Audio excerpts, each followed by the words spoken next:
Chinmayi. I have the same respect for you as a singer. And mislead అయ్యే అవకాశం ఉంది అని మీరు అన్నారు కదా. సో దాని గురించి చెప్తున్నాను నేను.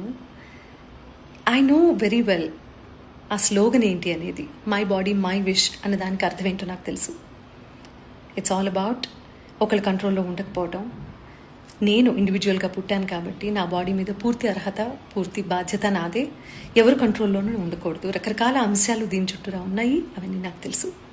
నేను చెప్పింది ఏంటంటే మై బాడీ మై విష్ అన్నప్పుడు హిస్ ఐస్ హిస్ విష్ అని ఎందుకన్నానంటే అంతకు మించి బుర్ర ఎదగలేదు. అలాంటి సొసైటీలో మనం ఉన్నాం.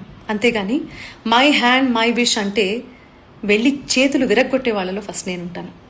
ఓకే, మీరు చేస్తున్న పోరాటంలో చాలా విషయాలు నాకు నచ్చుతాయి. సో ఇది ఎప్పుడు మిస్లీడింగ్గా నేను మాట్లాడడానికి ప్రయత్నం చేయలేదు. మొత్తం వీడియో చూడండి, మొత్తం ఇంటర్వ్యూ చూస్తే మీకు అర్థమయ్యే విషయం ఏంటంటే అనుభవించిన వాళ్ళలో నేను కూడా ఉన్నాను. And I'm not okay with it.